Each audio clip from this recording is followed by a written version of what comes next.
ಗೋವನ್ನು ರಾಷ್ಟ್ರೀಯ ಪ್ರಾಣಿ ಮಾಡಿ ಪುನೀತ್ ಕೆರೆಹಳ್ಳಿಯವರು ಫ್ರೀಡಂ ಪಾರ್ಕ್ನಲ್ಲಿ ಅಮರಣಾಂತ ಉಪವಾಸ ಸತ್ಯಾಗ್ರಹ ಮಾಡ್ತಾರೆ. ಈ ರೀತಿಯಾದಂತಹ ಒಂದು ಹೇಳಿಕೆ ಕೊಡ್ತಾರೆ. ಎಲ್ಲ ಕಾಯ್ತಾ ಕೂತವ್ರೆ. ಬಕ್ರೀದ್ ಹಬ್ಬದ ದಿವಸ ಏನು ವೀರಾವೇಶದಿಂದ ಹೋರಾಟ ಮಾಡಿದ್ದಂಥ ಪುನೀತ್ ಕೆರೆಹಳ್ಳಿಯವರಿಗೆ ಬರೀ ಬಕ್ರೀದ್ ಹಬ್ಬ ಆಗಿದ ತಕ್ಷಣ ಸೈಲೆಂಟ್ ಆಗ್ತಾರೆ. ಇವತ್ತು ಗೋವನ್ನು ರಾಷ್ಟ್ರೀಯ ಪ್ರಾಣಿ ಮಾಡಿ ಅಂತೇಳಿ ಮುಸಲ್ಮಾನರು ಹೇಳ್ತಾ ಇದ್ದಾರೆ. ಆ ವಿಚಾರವನ್ನು ಎಲ್ಲರೂ ಮರೆಸುವಂತಹ ವಿಚಾರಕ್ಕೆ ಹೋಗ್ತಾ ಇರೋಂಥದ್ದು. ಉತ್ತರ ಪ್ರದೇಶದ ಯೋಗಿ ಆದಿತ್ಯನಾಥ್ ಅವರು ಸಹ ಗೋವನ್ನು ರಾಷ್ಟ್ರೀಯ ಪ್ರಾಣಿ ಮಾಡಲಿಕ್ಕೆ ಆಗಲ್ಲ ಅನ್ನೋ ರೀತಿಯಲ್ಲಿ ಹೇಳಿದ್ರು. ಕೇಂದ್ರ ಸಚಿವರು ಅದೇ ರೀತಿ ಹೇಳಿದ್ರು. ಇಲ್ಲಿ ನಮ್ಮ ಕರ್ನಾಟಕದಲ್ಲಿರುವಂತಹ ಪುನೀತ್ ಕೆರೆಹಳ್ಳಿಯವರು ಸಹ ಗೋವನ್ನು ಇಟ್ಕೊಂಡು ಗೋವನ್ನು ರಕ್ಷಣೆ ಮಾಡ್ತೀನಿ ಅಂತ ಹೋಗ್ತಾ ಇರುವಂಥ ಈ ವ್ಯಕ್ತಿ ಒಂದು ಸಾರಿ ಫ್ರೀಡಂ ಪಾರ್ಕಲ್ಲಿ ಕುತ್ಕೊಂಡು ಅಮರಣಾಂತ ಉಪವಾಸ ಮಾಡಬೇಕಲ್ಲ. ಹಿಂದೆ ಮಾಡಿದ್ರಲ್ಲ, ಯಾವುದೋ ಒಂದು ಅಮರಣಾಂತ ಉಪವಾಸ ಮಾಡಿಕೊಂಡು ಆಸ್ಪತ್ರೆಗೆ ಹೋಗಿ BJPಯವರೆಲ್ಲ ಬಂದು ಎಲ್ಲವನ್ನು ನಡೀತಲ್ಲ ಪ್ರಹಸನಗಳು. ಇವತ್ತು ಗೋವನ್ನು ರಾಷ್ಟ್ರೀಯ ಪ್ರಾಣಿ ಮಾಡಬೇಕು ಅಂಥೇಳಿ ಒಂದು ಸತ್ಯಾಗ್ರಹ ಮಾಡಲಿ, ಅಮರಣಾಂತ ಸತ್ಯಾಗ್ರಹ ಮಾಡಲಿ, ಕೇಂದ್ರ ಸರ್ಕಾರವನ್ನು ಎಚ್ಚರಿಸೋದಕ್ಕೆ ಒಂದು ಅಮರಣಾಂತ ಸತ್ಯಾಗ್ರಹ ಮಾಡಲಿ, ಕೇಂದ್ರ ಸರ್ಕಾರದ ವಿರುದ್ಧ ಅಮರಣಾಂತ ಸತ್ಯಾಗ್ರಹ ಮಾಡಲಿ, ಜೊತೆಗೆ ರಾಜ್ಯ ಸರ್ಕಾರಕ್ಕೂ ಎಚ್ಚರಿಸುವಂತಹ ಕೆಲಸ ಮಾಡಲಿ.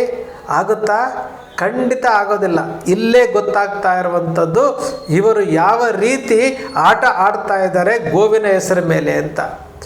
ಗೋವನ್ನು ಇಟ್ಕೊಂಡು ಇವರು ಜೀವನವನ್ನು ಯಾವ ರೀತಿ ಮುನ್ನಡೆಸ್ತಾ ಇದ್ದಾರೆ, ಸಮಯವನ್ನು ಯಾವ ರೀತಿ ಹಾಳು ಮಾಡ್ತಾ ಇದ್ದಾರೆ ಅನ್ನೋದಕ್ಕೆ ನಮ್ಮ ಕಣ್ಣು ಮುಂದೆ ಇರುವಂತಹ ಇವರ ಆಟಗಳನ್ನು ನೋಡಿದ್ರೆ ಗೊತ್ತಾಗ್ತಾ ಇರುವಂಥದ್ದು. ಯಾಕೆ? ಗೋವನ್ನು ರಾಷ್ಟ್ರೀಯ ಪ್ರಾಣಿ ಮಾಡಿಬಿಟ್ರೆ ಅದನ್ನು ಯಾರೂ ಟಚ್ ಮಾಡೋಕ್ಕಾಗಲ್ಲ. ಅವ್ರು ಟಚ್ ಮಾಡೋಕ್ಕಾಗಲ್ಲ ಅಂತಂದರೆ ಗೋವನ್ನು ಯಾರೂ ಮುಟ್ಟೋದಕ್ಕಾಗಲ್ಲ, ಯಾರೂ ಸಹ ಗೋಹತ್ಯೆ ಮಾಡೋದಕ್ಕಾಗಲ್ಲ. ಅದು ಆಗಬಾರ್ದು ಎಂಬ ವಿಚಾರ ಇವರ ಮನಸ್ಸಿನಲ್ಲಿರುವಂಥದ್ದು.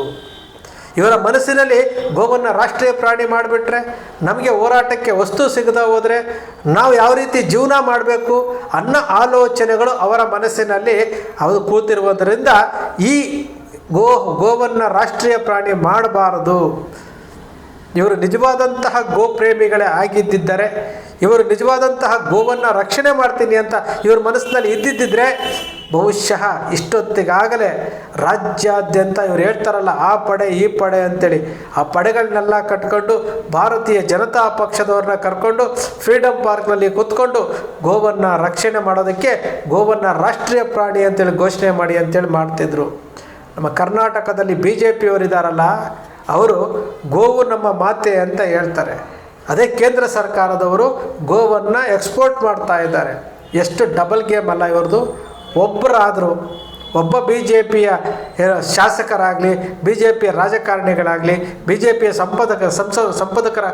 ಸಂಸದರಾಗಲಿ, ವಿಶ್ವ ಹಿಂದೂ ಪರಿಷತ್ತಾಗಲಿ, RSS ಆಗಲಿ, ಶ್ರೀರಾಮ ಸೇನೆ ಆಗಲಿ, ಯಾರಾದರೂ ಮೊನ್ನೆ ಶ್ರೀರಾಮ ಸೇನೆಯ ಪ್ರಮೋದ್ ಮುತಾಲಿಕ್ ಅವರು ಹೇಳ್ತಿದ್ರು 1,00,000 ಜನ ಸಾಧು ಸಂತರನ್ನು ಇಟ್ಕೊಂಡು ದೆಹಲಿನಲ್ಲಿ ನಾವು ಪ್ರತಿಭಟನೆ ಮಾಡ್ತೇವೆ, ಗೋವನ್ನು ರಾಷ್ಟ್ರೀಯ ಪ್ರಾಣಿ ಮಾಡಬೇಕು ಅಂತೇಳಿ ಪ್ರತಿಭಟನೆ ಮಾಡ್ತೀವಿ ಅಂತ ಹೇಳಿದ್ರು. ಕೊನೆಯ ಪಕ್ಷ ಒಂದು ಪ್ರೆಸ್ ಮೀಟಲ್ಲಿ ಆ ವಿಚಾರನಾದರೂ ಬಂತಲ್ಲ. ಯಾಕೆ? ಬೇರೆಯವ್ರ ಬಾಯಲ್ಲಿ ಯಾಕೆ ಬರೋದಿಲ್ಲ? ನಾಟಕ ಮಾಡ್ತಾ ಇದ್ದಾರಾ? ಅವರಿಗೆ ಬೇಕಾಗಿರುವುದು ಏನು? ಓಟು ಯಾಕೆ ಬೇಕು? ಈ ಗೋವನ್ನು ಇಟ್ಕೊಂಡು, ದೇಶವನ್ನು ಇಟ್ಕೊಂಡು, ಶ್ರೀರಾಮನನ್ನು ಇಟ್ಕೊಂಡು ಕೆಲಸ ಮಾಡ್ತಾ ಇದ್ದಾರಲ್ಲ, ಅದಕ್ಕೋಸ್ಕರವಾಗಿ ಅವರಿಗೆ ಈ ಇಶ್ಯೂಗಳು ಜೀವಂತವಾಗಿರಬೇಕು. ಬಲಿಯಾಗ್ತಾ ಇರುವುದು ಯಾರು? ಅಮಾಯಕ ಜನರು. ಬಲಿಯಾಗ್ತಾ ಇರುವುದು ಯಾರು? ಇವರ ಮಾತನ್ನು ನಂಬಿಕೊಂಡು ಪ್ರಚೋದನೆಗೆ ಒಳಪಟ್ಟು ಜೀವಗಳನ್ನು ಕಳ್ಕೊಳ್ತಾ ಇದ್ದಾರಲ್ಲ, ಇವರು ಬಲಿ ಆಗ್ತಾ ಇರುವಂಥದ್ದು. ಪುನೀತ್ ಕೆರೆಹಳ್ಳಿಯವರಿಗೆ ಈ ಮೂಲಕ ನಾವು ಮನವಿ ಮಾಡ್ಕೊಳ್ತೇವೆ. ನೀವು ಫ್ರೀಡಂ ಪಾರ್ಕಲ್ಲಿ ಕುತ್ಕೊಳ್ಳಿ, ಅಮರಣಾಂತ ಉಪವಾಸ ಮಾಡಿ.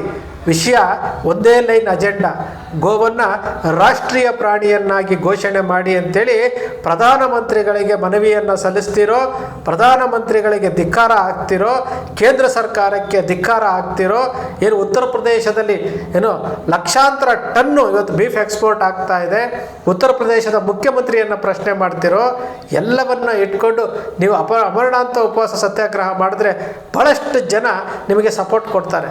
ಇಲ್ದ ಹೋದರೆ ಬಕ್ರೀದ್ ಬಂತು, ರಂಜಾನ್ ಬಂತು, ಈ ಟೈಮ್ನಲ್ಲಿ ನಾನು ಹೋರಾಟ ಮಾಡಿದೆ, ಗೋವುಗಳನ್ನು ರಕ್ಷಣೆ ಮಾಡಿದೆ, ನನಗೇನು ಇವಾಗ ಗೂಗಲ್ ಪೇ ಫೋನ್ಪೇ ಬಿಟ್ಬಿಟ್ಟೈತೆ, ಬೇರೆ ಎಲ್ಲಿಂದಲೋ ಆದಾಯದ ಮೂಲ ಬರ್ತಾ ಇರ್ಬೋದು. ಯಾಕಂದರೆ ಒಬ್ಬ ವ್ಯಕ್ತಿ ಏನೂ ಕೆಲಸ ಮಾಡದೆ ಕಾರ್ನಲ್ಲಿ ಐಷಾರಾಮಿ ಐರನ್ ಬಟ್ಟೆ ಹಾಕ್ಕೊಂಡು ಐಷಾರಾಮಿ ಜೀವನ ಮಾಡ್ತಾನೆ ಅಂತಂದರೆ ಸುಮ್ಮನೆ ಎಲ್ಲೂ ಹಣ ಬರೋದಿಲ್ಲ. ಇವತ್ತು ಕೂಲಿ ಮಾಡಿದ್ರೆ 400-500 ರೂಪಾಯಿ ಕೊಡ್ತಾರೆ. ಇವರು ಕೂಲಿನೂ ಮಾಡಲ್ಲ, ಕೆಲಸನೂ ಮಾಡೋದಿಲ್ಲ. ಇವರು ಹಿಂದೂ ಧರ್ಮ, ಗೋವು ಅದು ಇದನ್ನು ಇಟ್ಕೊಂಡು ಇವರು ಜೀವನ ಮಾಡೋದಕ್ಕೋಸ್ಕರವಾಗಿ ಸಮಯವನ್ನು ವ್ಯರ್ಥ ಮಾಡ್ತಾ ಇದ್ದಾರೆ. ಇವರು ನಿಜವಾದಂಥ ಗೋರಕ್ಷಕರೇ ಆಗಿದ್ದಾರೆ, ಇವರು ನಿಜವಾದಂಥ ಹಿಂದೂಗಳೇ ಆಗಿದ್ದಾರೆ, ಇವರು ಪ್ರಾಮಾಣಿಕವಾಗಿ ಈ ಕೆಲಸ ಮಾಡ್ತಾ ಇದ್ದೀನಿ ಅಂತಂದರೆ ಇವರು ಈ ಕ್ಷಣ ಈ ನಿರ್ಧಾರವನ್ನು ಮಾಡಬೇಕು. ಅವರು ಮಾಡ್ದ ಹೋದರೆ ಇವರು ಗೋವುಗಳಿಗೆ ಏನು ದ್ರೋಹ ಮಾಡ್ತಾ ಇದ್ದಾರೆ, ಹಿಂದೂ ಧರ್ಮಕ್ಕೆ ದ್ರೋಹ ಮಾಡ್ತಾ ಇದ್ದಾರೆ, ಇಡೀ ದೇಶದ ಹೆಸರಿಗೆ ದ್ರೋಹ ಮಾಡ್ತಾ ಇದ್ದಾರೆ ಅಂತೇಳಿ ನಾವೆಲ್ಲರೂ ಸಹ ಪರಿಗಣಿಸಬೇಕಾಗುತ್ತೆ. ಈ ವಿಚಾರ ನಾವು ಪ್ರತಿಯೊಂದು ವಿಚಾರದಲ್ಲೂ ನಾವು ಗಮನಿಸೋದಾದರೆ ಗೋವನ್ನು ರಾಷ್ಟ್ರೀಯ ಪ್ರಾಣಿ ಮಾಡಿ ಅಂತೇಳಿ ಮುಸಲ್ಮಾನರು ಮಸೀದಿಗಳಲ್ಲಿ ಹೇಳಿರುವಂಥದ್ದು, ಬಹಿರಂಗವಾಗಿ ಹೇಳಿರುವಂಥದ್ದು. ಇದಕ್ಕಿಂತ ಮತ್ತೊಂದು ಏನು ಗೋವನ್ನು ರಕ್ಷಣೆ ಮಾಡೋದಕ್ಕೆ ಇದಕ್ಕಿಂತ ಮತ್ತೊಂದು ದಾರಿ ಬೇಕೇನ್ರಿ? ಇವರಿಗೆ ಬೇಕಾಗಿರುವಂಥದ್ದು ಗೋವನ್ನು ರಕ್ಷಣೆ ಮಾಡುವಂಥ ವಿಚಾರ ಅಲ್ಲ. ಈ ಇಶ್ಯೂವನ್ನು ಎಲೆಕ್ಷನ್ವರೆಗೂ ಹಂಗೆ ಇಟ್ಕೊಂಡಿರಬೇಕು. ಉತ್ತರ ಪ್ರದೇಶದ ಯೋಗಿ ಆದಿತ್ಯನಾಥ್ ಅವ್ರು ಏನು ಹೇಳಿದ್ರು, 3ನೇ ಬಾರಿಗೆ ನಮಗೆ ಅವಕಾಶ ಕೊಡಿ ಅಂತೇಳಿ ಕಳೆದ ಲೋಕಸಭೆಯಲ್ಲಿ ಹೇಳಿದರು. ಪಶ್ಚಿಮ ಬಂಗಾಳದ ಚುನಾವಣಾ ಟೈಮ್ನಲ್ಲಿ ಹೇಳಿದರು, ಅಸ್ಸಾಂನಲ್ಲಿ ಹೇಳಿದರು. ಇವರೆಲ್ಲರೂ ಹೇಳಿದ್ದು ಮಾಡಿದ್ದೇನು? ಇವತ್ತು ಅತಿ ಹೆಚ್ಚು ಬೀಫ್ ರಫ್ತಾಗ್ತಾ ಇರೋದು ಎಲ್ಲಿಂದ? ಉತ್ತರ ಪ್ರದೇಶದಿಂದ. ಯಾಕೆ ನಿಲ್ಸೋಕ್ಕಾಗ್ತಾ ಇಲ್ಲ? ಇವ್ರಿಗೆ ಅದು ಬೇಕಾಗಿಲ್ಲ. ಈ ಇಶ್ಯೂವನ್ನು ಜೀವಂತವಾಗಿಡಬೇಕು. ಪುನೀತ್ ಕೆರೆಹಳ್ಳಿಯವರೇ, ಸಾಕು, ನೀವು ಈ ಡ್ರಾಮಾವನ್ನು ಮಾಡೋದು ನಿಲ್ಲಿಸಿಬಿಡಿ. ನೀವು ಹಿಂದೆ ಡ್ರೈವರ್ ಆಗಿದ್ರಲ್ಲ, ಕಾರ್ ಡ್ರೈವರ್ ಹಾಕ್ಕೊಂಡು ಏನೋ ಜೀವನ ಮಾಡ್ತಾ ಇದ್ರಲ್ಲ, ಆ ಜೀವನಕ್ಕೆ ಹೊಂದ್ಕೊಂಡು ಹೋಗಿ. ನಿಮಗೆ 45-50 ಕೇಸುಗಳಾಗಿದ್ದ ತಕ್ಷಣವೇ ನಿಮಗೆ ಬೆಳಗ್ಗೆ ಎದ್ದು ಫೋನ್ ಮಾಡಿಬಿಟ್ಟು ಇವತ್ತು ವಾರಂಟ್ ಇದೆ, ವಾರಂಟ್ ಇಶ್ಯೂ ಆಗಿದೆ, ಕೋರ್ಟಿಗೆ ಬರಬೇಕು ಅಂತೇಳಿ ಎಚ್ಚರಿಸ್ತಾರೆ ಅನ್ನೋದನ್ನು ನೀವು ಹೆಮ್ಮೆಯಿಂದ ಹೇಳ್ಕೊಳ್ತೀರಲ್ಲ. 45-50 ಕೇಸುಗಳು ಹಾಕಿಸ್ಕೊಳ್ಳೋರು ಕ್ರಿಮಿನಲ್ಸು ಅಂತಾರೆ. ಈ ದೇಶದ ಸತ್ಪ್ರಜೆಗಳಾಗೋದಿಲ್ಲ, ಅವ್ರನ್ನ ಕ್ರಿಮಿನಲ್ಸು ಅಂತಾರೆ. ಅವರಿಗೆ ಕ್ರಿಮಿನಲ್ ಕೇಸಲ್ಲಿ ದೂರನ್ನು ದಾಖಲು ಮಾಡಿರ್ತಾರೆ. ನೀವು ಪ್ರಾಮಾಣಿಕವಾದಂತಹ ಹಿಂದೂ ಕಾರ್ಯಕರ್ತರೇ ಆಗಿದ್ದರೆ, ಪ್ರಾಮಾಣಿಕವಾಗಿ ಹಿಂದೂ ಧರ್ಮವನ್ನು ನೀವು ರಕ್ಷಣೆ ಮಾಡ್ತೀವಿ ಅನ್ನೋದಾದರೆ ದಯಮಾಡಿ ಈ ಕೆಲಸ ಫ್ರೀಡಮ್ ಪಾರ್ಕಲ್ಲಿ ಕೂತ್ಕೊಂಡು ಗೋವನ್ನು ರಾಷ್ಟ್ರೀಯ ಪ್ರಾಣಿ ಮಾಡಬೇಕು ಅಂತೇಳಿ ಹೋರಾಟ ಮಾಡಿದ್ರೆ ಆವತ್ತು ನಿಮ್ಮನ್ನು ನಾವು ಒಪ್ಕೊಳ್ಬೋದು. ಇಲ್ಲದೆ ಹೋದರೆ ನೀವು ಮಾಡ್ತಾ ಇರೋದು ಎಲ್ಲವೂ ಸಹ ಡ್ರಾಮಾ, ನಾಟಕ ಮಾಡ್ತಾ ಇದ್ದೀರಿ. ಹಿಂದೂ ಧರ್ಮ ಗೋವನ್ನು ಇಟ್ಕೊಂಡು ಜೀವನ ನಡೆಸ್ತಾ ಇದ್ದೀರಿ. ಈ ಜೀವನ ಅತ್ಯಂತ ಕಳಪೆ ಮಟ್ಟದಾಗಿರುತ್ತೆ. ಆ ಕಳಪೆ ಮಟ್ಟದ ಜೀವನ ನಿಮಗೆ ಅದು ಸರಿನಾ ತಪ್ಪ ಅಂತೇಳಿ ನಿಮಗೆ ನೀವೇ ಕಂಪೇರ್ ಮಾಡ್ಕೊಳ್ಬೇಕಾಗುತ್ತೆ. ಭಾಳಷ್ಟು ಜನ ವಿರೋಧ ಮಾಡ್ತಾ ಇರೋದು. ಇಡೀ ಕರ್ನಾಟಕದಲ್ಲಿ ಯಾರೊಬ್ಬರೂ ಧ್ವನಿ ಎತ್ತುತ್ತಾ ಇಲ್ಲ. ನೀವೊಬ್ಬರು ಮಾತ್ರ ಗೋವು ಅಪಾಯದಲ್ಲಿದೆ ಅಂತ ಹೇಳ್ತೀರಿ, ಹಿಂದೂ ಧರ್ಮ ಅಪಾಯದಲ್ಲಿದೆ ಅಂತ ಹೇಳ್ತೀರಿ, ಕಾಂಟ್ರವರ್ಸಿಯನ್ನು ಕ್ರಿಯೇಟ್ ಮಾಡ್ಕೊಳ್ತೀರಿ.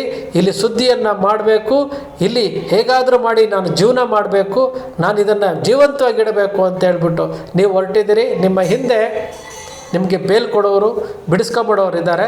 ಇದೆಲ್ಲವನ್ನು ಪಕ್ಕಕ್ಕಿಟ್ಟು ಗೋವನ್ನು ರಾಷ್ಟ್ರೀಯ ಪ್ರಾಣಿ ಮಾಡಬೇಕು ಅಂತೇಳಿ ಫ್ರೀಡಮ್ ಪಾರ್ಕ್ನಲ್ಲಿ ಅಮರನಾಥ ಉಪವಾಸ ಸತ್ಯಾಗ್ರಹ ಮಾಡಿದ್ರೆ ಆವತ್ತು ನಾವು ನಿಮ್ಮನ್ನು ಒಪ್ಕೊಳ್ತೇವೆ. ಸ್ನೇಹಿತರೆ, ನಿಮ್ಮ ಅಕ್ಷರ ಮೀಡಿಯಾ ಸೃಷ್ಟಿ ಮಾಡಲ್ಲ, ಕಲ್ಪನೆ ಮಾಡಲ್ಲ, ವಾಸ್ತವದ ವಿಚಾರವನ್ನು ವಿಶ್ಲೇಷಣೆ ಮಾಡುತ್ತೆ. ನಿಮ್ಮ ಅಕ್ಷರ ಮೀಡಿಯಾದ ವಿಶ್ಲೇಷಣೆ ನಿಮ್ಗೆ ಇಷ್ಟ ಆಯಿತು ಅಂದರೆ ಸಬ್ಸ್ಕ್ರೈಬ್ ಆಗಲಿಲ್ಲ ಅಂದರೆ ಸಬ್ಸ್ಕ್ರೈಬ್ ಮಾಡ್ಕೊಳ್ಳಿ. ಪಕ್ಕದಲ್ಲಿ ಕಾಣುವಂಥ ಬೆಲ್ ಐಕಾನ್ ಪ್ರೆಸ್ ಮಾಡಿ, ಶೇರ್ ಮಾಡಿ, ಪ್ರೋತ್ಸಾಹ ನೀಡಿ.